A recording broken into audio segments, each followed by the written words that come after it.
The military still doesn't get that survivors need to be at the center and the unique priority of everything in regards to sexual misconduct and harassment in the military.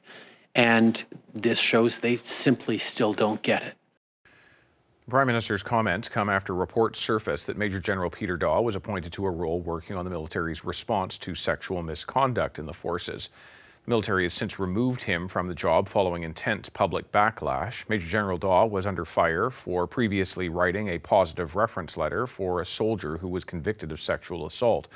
Retired Lieutenant General Guy Thibault was the former Vice Chief of the Defence Staff. He's the chairman now of the Conference of Defence Associations Institute, and he's in Ottawa. Mr. Thibault, thank you very much for coming back on the program. And I want to start with something the Prime Minister said today about the military. He said it still doesn't get it when it comes to sexual misconduct in the forces. Do you think the Prime Minister has a point? Well, the first thing I'd say, David, thank you for having the opportunity to weigh in on some of these issues. What the Prime Minister said and what the Deputy Prime Minister also weighed in on, the first thing I guess I would say is that there's nothing new, that they've said these issues before. And I think what's unfortunate is that due to, I think a misstep on behalf of the Canadian Forces leadership, that they felt the need to weigh in on this issue again. You say it's nothing new, but it also means that it's still being talked about, that it is an issue that is persistent, which isn't going away because of missteps, as you describe them, carried out by the military. Why does that still happen? Well, I think the first issue is that we should recognize that these issues that have confronted the Canadian Forces in terms of sexual misconduct or poor behaviors are not issues that are going to go away just with an order from the Chief of Defence Staff. And that the Canadian Forces, I think the leadership are certainly in earnest. I know this to be true, that General Eyre and folks like the new Vice Chief of Defence Staff, Vice Chief Lieutenant General Francis Allen and the leadership team are completely committed to dealing with the issues of sexual misconduct. And having said that, there's going to be missteps all along the way as they continue to kind of deal with these very difficult challenges. So, the fact that there was a misstep, I think, you have to kind of hopefully have some empathy with the folks in the leadership positions. They're trying to do the right things. They're not always going to do the right things. And this was an example where maybe the decision with General Dawe was seen as being tone deaf or being insensitive to the victims of sexual misconduct in the Canadian Forces, and I can certainly fully appreciate why that perspective would be there, but I don't think that we should see it as being somehow that the Canadian Forces leadership isn't committed to dealing with these issues. So let me push back on you a little bit here and just say that this would seem to be the easy stuff, that you don't put a guy who went off on leave after writing a letter of reference for a sex offender, you don't then put him on the file of reviewing sexual misconduct recommendations, because it would seem obvious to many people.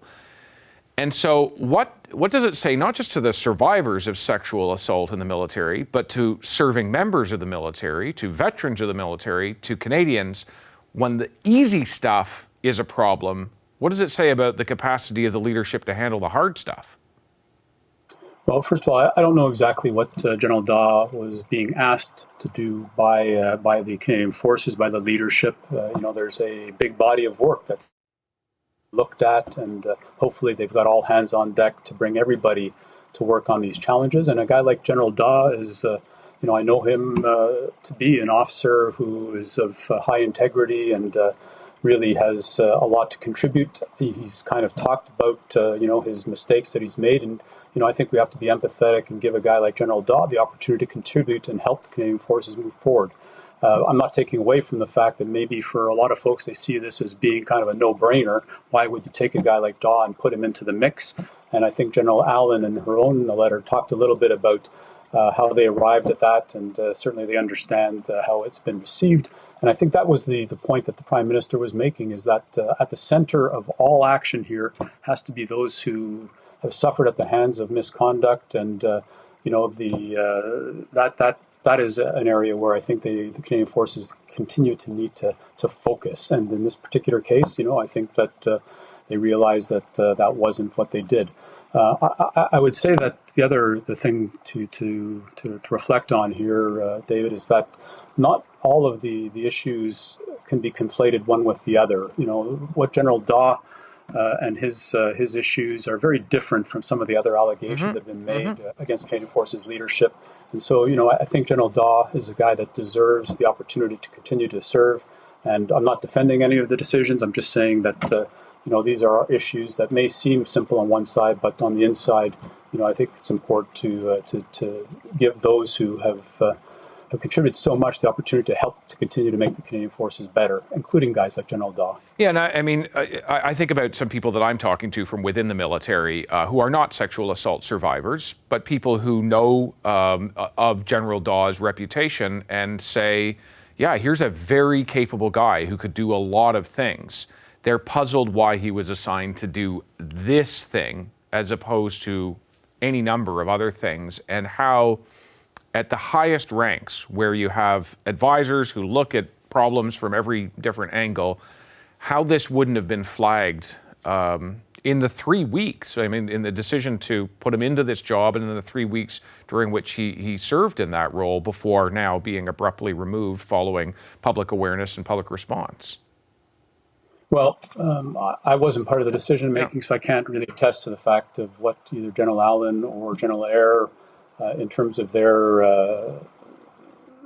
thinking that led to saying that they wanted to have General Dawe help out in this space. General Dawe was going to be working for the Vice Chief, wasn't going to be involved in the decision making about what to do with any of the recommendations, was going to be helping to kind of really parse through how the Canadian Forces have to continue to work towards really doing a better job of supporting victims and really dealing with the issues of culture and conduct that have been in the public domain.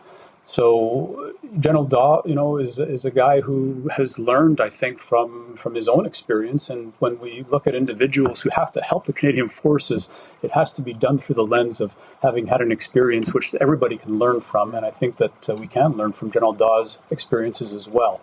So, he won't have the opportunity specifically to work now on this, but I know that he's going to be working to work with the victims of sexual misconduct to help with this whole reconciliation, and I think that's a good area for him to focus on as well. So the final thing I'd hope to focus on with you is, you've been out of the military for many years, but you have many contacts within the military, and I wonder, as there have been some very serious allegations, including those against the highest ranks, but there have also been sort of the cloud of further challenges which just keep dripping. What is the effect within an organization as complex as the military? Well, the organization has to kind of do a number of different things at the same time. So, of course, the operations of the Canadian Forces are front and center for the leadership to make sure that taking care of security at home and abroad in all of our missions, and members of the Canadian Forces who are deployed on operations and supporting us 24/7, that have the right level of leadership focus on that. The Canadian Forces have to continue to modernize, to make sure that we're ready for the security threats that we face today and in the future. And of course, we have to deal with the foundation, which is the ability of the Canadian Forces to be seen as a safe place for all members of the Canadian Forces to work and to be able to serve their country and to be able to attract members of Canadian society to the forces and to continue to enjoy the support of Canada and Canadians and our leaders. So the Canadian Forces leadership has to do all of that at the same time, and it's a very significant challenge. And so, as I said, I think at the outset, we can't expect that there's not going to be missteps along the way as we're dealing with all of that. That's before the Canadian Forces leadership. But I do know that General Eyre and the leadership team and the department with the Deputy Minister, they're really working very hard to make good on all of the commitments that they have to the members of the forces, those who have been harmed, and to make sure they can continue to support the nation with the best professionalism that we can. Mr. Thibault, we'll leave it there. Thank you very much. Thank you, David. Hi, I'm Vashi Capellos, host of Power in Politics. See more of our show by subscribing to the CBC News channel or click the link for another video.